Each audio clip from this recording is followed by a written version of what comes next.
अस्सलाम वालेकुम। आज की इस वीडियो में हम डिस्कस करेंगे कंपोनेंट्स ऑफ इम्यून सिस्टम। इससे पहले जो सा लेक्चर था उसमें हमने इंट्रोडक्शन देखा था, उसके बाद और चीज़ें देखी थी, फिर एंटीबॉडी का स्ट्रक्चर देखा था।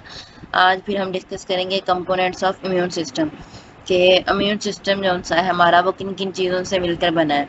तो हमारे पास जो से है दो मेन कंपोनेंट्स आते हैं इम्यून सिस्टम के। पहला जो सा है वो है सेलुलर कंपोनेंट्स, सेलुलर कंपोनेंट्स, और दूसरा है non cellular components. Cellular components के अंदर हमारे पास आते हैं सोमैटिक सेल्स और मैक्रोफेजेस। और इसके बाद जो सा हमारे पास नॉन सेलुलर कंपोनेंट्स है उसके अंदर हमारे पास एंटीबॉडी आ जाते हैं, जो से हैं सेक्रेटरी मॉलिक्यूल्स आ जाते हैं, साइटोकाइन आ जाते हैं, हिस्टामिन आ जाते हैं। ये सब कुछ जो सा है ये हमारे पास नॉन सेलुलर कंपोनेंट्स के अंदर आ जाता है।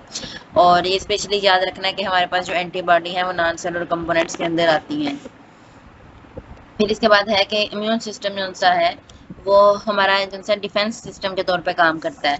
तो हमारा जो सा डिफेंस है हमें किस चीज़ के अगेंस्ट ये डिफेंस देता है। तो इसमें था कि बैक्टीरिया, वायरसेस वगैरह इनसे जो इन्फेक्शन हो रहे होते हैं उनके अगेंस्ट जो सा है हमें इम्यूनिटी देता है। तो हमारा इम्यून सिस्टम जो सा है हमें इन्फेक्शंस के अगेंस्ट जो सा है इम्यूनिटी प्रोवाइड करता है। ठीक है। इसके बाद जिनसे हमारे पास आती हैं सी रिएक्टिव प्रोटीन्स और कम्प्लीमेंट सिस्टम। ये जो हैं ये भी जो सी हैं ये नॉन सेलुलर कंपोनेंट्स का पार्ट है। सी रिएक्टिव प्रोटीन्स और ये कम्प्लीमेंट सिस्टम ये नॉन सेलुलर कंपोनेंट्स का ही पार्ट है। ठीक है। इसके बाद हमारे पास आ जाते हैं न्यू एंटीजेंस। ठीक है। न्यू एंटीजेंस क्या है? ये ऐसे एंटीजन होते हैं जो हमारे कैंसर सेल्स पे अपेयर होते हैं। और क्यों अपेयर होते हैं? क्योंकि वहाँ पे कैंसर सेल जो होते हैं वहाँ पे एक्सेसिव म्यूटेशन हो रही होती है। उस एक्सेसिव म्यूटेशन के रिजल्ट में हमारे पास न्यू एंटीजेंस बनते हैं। ठीक है। अब ये जो सा है cancer cells have defect in their repair mechanism. और जो उनकी डीएनए मशीनरी होती है वो डिफेक्टिव रिपेयर मैकेनिज्म होता है उनके पास। तो जिसकी वजह से जो सा है मतलब कि हमारे पास म्यूटेशन आ जाती है। म्यूटेशन क्यों आती है? क्योंकि उनका जो सा है रिपेयर मैकेनिज्म जो सा होता है उसके अंदर डिफेक्ट होता है, जिससे जो सा है म्यूटेशन आ जाती है।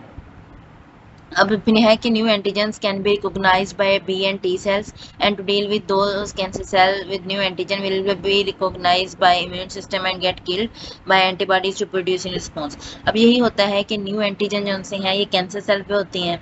तो अब बी और टी सेल जो उनसे हैं वो न्यू एंटीजन को रिकॉग्नाइज करते हैं। जब वो न्यू एंटीजन को रिकॉग्नाइज करते हैं तो फिर एंटीबॉडीज प्रोड्यूस करते हैं। वो एंटीबॉडीज जो सी हैं न्यू एंटीजन को प्रोड्यूस करती हैं, जिसके नतीजे में हमारे पास जो कैंसर सेल हैं वो भी किल्ड हो जाते हैं।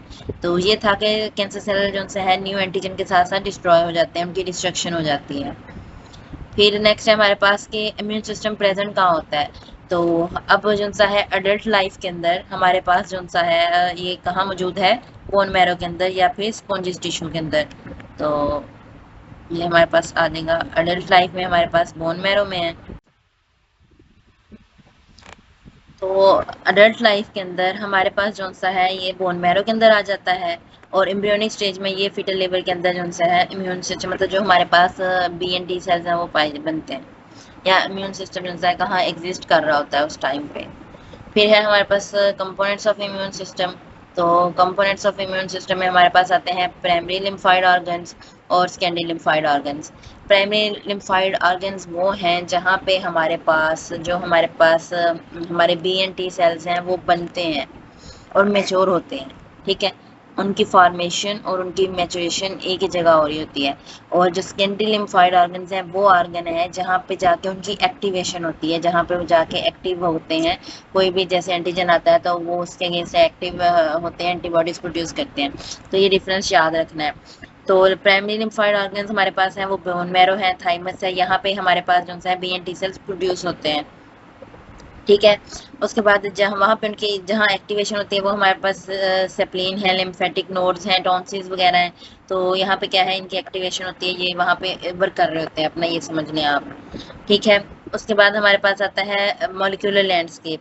मॉलिक्यूलर लैंडस्केप में क्या होता है कि cell changes as it matures. अब जो सा सेल है उसकी मॉलिक्यूलर प्रोफाइल जो सी है जैसे जैसे वो मैच्योर होता है उसके अंदर चेंजेस आती हैं, जो सी चेंजिंग आ रही है उसको हम मॉलिक्यूलर लैंडस्केप बोलते हैं।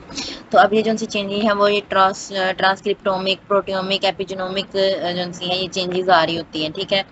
अब ट्रांसक्रिप्टोमिक जो सी है ये होता है ट्रांसक्रिप्शन का प्रोसेस, मतलब कि मैसेंजर आरएनए से प्रोटीन का बनना। ठीक है। अब अगर मैसेंजर आरएनए से प्रोटीन के बनने में अगर डिफरेंस आ रहा है तो फिर क्या होगा कि प्रोटीन भी डिफरेंट बनेगी। अगर प्रोटीन डिफरेंट बनेगी तो फिर हमारे पास जीन एक्सप्रेशन भी डिफरेंट हो जाएगा, क्योंकि मैसेंजर आरएनए और प्रोटीन का बनना ये जीन एक्सप्रेशन को शो कर रहा होता है। ठीक है, मैसेंजर आरएनए से प्रोटीन का बनना, तो अगर उनमें चेंजेस आ गई, प्रोटियोमिक लेवल पर भी चेंजिंग आ गई, तो फिर जीनोमिक जो सा एक्सप्रेशन है वो भी डिफरेंट हो जाएगा, वो भी चेंज हो जाएगा। तो ये भी बताया कि स्ट्रक्चर वगैरह आरएनए ट्रांसक्रिप्शन, तो ये जो सा है इसकी मतलब चेंज आ जाती हैं। ठीक है, चेंज इन ट्रांसक्रिप्शन लैंडस्केप का चेंज इन प्रोटोमिक लैंडस्केप। ठीक है, वही बात आ गई कि अगर मैसेंजर आरएनए मतलब कि डीएनए से मैसेंजर आरएनए में अगर वो चेंजिंग आ रही है बनने में, तो वहां से उससे फिर मैसेंजर आरएनए से जो प्रोटीन बनेगी वो भी तो डिफरेंट ही बनेगी ना। और फिर प्रोटीन जब एक्सप्रेशन डिफरेंट होगी तो फिर यही होगा कि आगे जो सा है जीन एक्सप्रेशन भी डिफरेंट हो जाएगा। और जो सा है जो जीन्स का बताया हुआ कि कुछ जीन जो से हैं वो ऑन हो जाते हैं, कुछ ऑफ हो जाते हैं। फिर हमारे पास यही है कि जो सा इन्वायरमेंट के चेंज होने से जो सा सेल की शेप है उसके अंदर चेंजेस आती हैं। मॉलिक्यूलर प्रोफाइल इन्वायरमेंट के चेंज होने से भी थोड़ा सा इफेक्ट होता है। फिर हमारे पास आ जाता है कि सेल डिफरेंशिएशन जैसे जैसे इंक्रीज होती है तो कमिटमेंट ऑफ सेल भी बढ़ जाती है। मीन के सेल जो सा है इमेच्योर है तो हमें नहीं पता होता कि ये किस चीज़ के लिए स्पेशलाइज होगा। जब सेल मेच्योर हो जाता है तो उसका जो सा फंक्शन है वो स्पेसिफिक हो जाता है, वो उसकी कमिटमेंट बढ़ जाती है। मतलब लेट्स सपोज करें कि हमारा मतलब अगर आई का जो सा है आँख का सेल है, अगर वो डिफ्रेंशिएट हो गया है तो उसके अंदर जो सा है आई से रिलेटेड जो विजन से रिलेटेड जीन एक्टिव होंगे, तो उसकी कमिटमेंट जो सी है वो उसी तरफ ही रिलेटेड होगी, तो उसकी स्पेसिफिकेशन बढ़ जाएगी। ये जो सा है कि ये बात है कि सेल डिफ्रेंशिएशन से जो सा सेल की कमिटमेंट है वो बढ़ जाती है। उसके बाद है सेल्फ रिन्यूअल भी होता है। अब सेल्फ रिन्यूअल के अंदर क्या होता है कि जो सा सेल है अपने ही जैसे अपने ही टाइप के जो से हैं अदर सेल जो से हैं वो प्रोड्यूस करता है, तो ये चीज़ जो सी है सेल्फ रिन्यूअल के अंदर आ जाती है और इसको लीनिएज कमिटमेंट भी बोलते हैं।